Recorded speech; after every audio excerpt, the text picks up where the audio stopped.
নদিয়ার নবদ্বীপের রানীরঘাটের কাছে ভাগীরথী নদীর জলে ফের পূর্ণবয়স্ক কুমিরের দেখা মেলায় তীব্র চাঞ্চল্য ছড়ালো এলাকায়।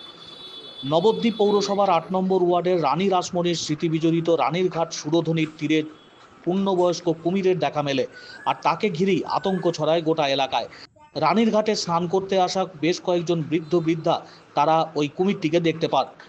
অন্যান্য দিনের মতোই নবদ্বীপের অন্যতম রানীরঘাটে স্নান করতে এসেছিলেন বেশ কিছু মানুষজন। হঠাৎই পদ্মা সাহা নামে এক মহিলার নজরে আসে ভাগীরথীর জলে ভাসছে একটি পূর্ণবয়স্ক কুমির। সঙ্গে সঙ্গে ওই মহিলা ঘাটে স্নান করতে আসা মানুষদের সতর্ক করে চিৎকার করতে থাকেন।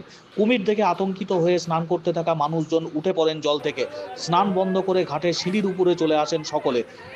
আজ থেকে প্রায় 6 মাস আগে নবদ্বীপ শহরের উত্তরাঞ্চল প্রাচীন মায়াপুরের ভাগীরথীর ঘাটে দেখা গিয়েছিল একটি কুমিরের।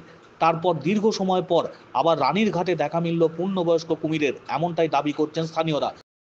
স্বাভাবিকভাবেই ভাগীরথীতে যারা স্নান করতে আসেন তাদের মধ্যে আতঙ্ক ছড়িয়েছে। গোটা ঘটনার জেরে চাঞ্চল্য এলাকায়।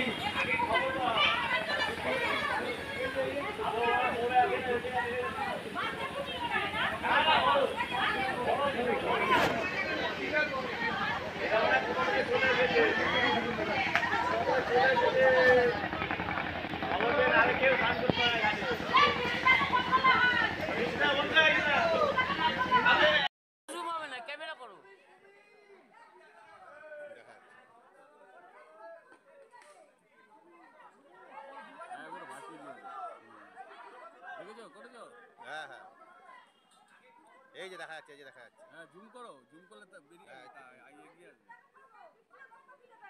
আমরা দেখছি এখানে তাকিয়েছি যে গঙ্গায় বড় কুমিরের মাথা উঠেছে। তারপরে আবার আমি চেঁচাচ্ছি সবাইকে উঠে আসো উঠে আসো।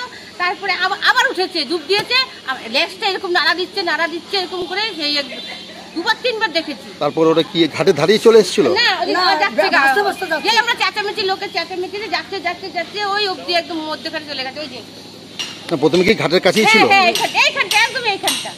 লোক যেখানে স্নান করছে কাছাকাছি? হ্যাঁ, একদম ওই ওদের থেকে ওই ফেনাগুলো যাচ্ছে গঙ্গায়, ওই ওইখানটা। আমি তো পুজো করছিলাম, পুজো ওখান থেকে আসলাম, দেখছি সবাই চিল্লামিল্লি করছে। ঘাটের কাছে এসে দেখছি গঙ্গার মধ্যে কুমির এসছে। আমিও তাই দেখে অবাক হয়ে গেলাম, নবদ্বীপ ঘাটে কুমির। তারপরে সবাই চিল্লামিল্লি করে ভয় পেয়ে উঠে গেল। এই একদম ঘাটের কাছেই চলে এসেছিলো। তারপর সবাই লোক চলে এলো। তারপর আস্তে আস্তে কুমিরটা ভাসতে ভাসতে মাঝগঙ্গা থেকে চলে গেল। আপনারা এই অঞ্চলের লোক কিছুটা আতঙ্কিত?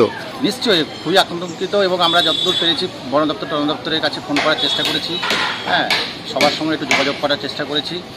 এবার দেখা যাক কতদূর কী হয়।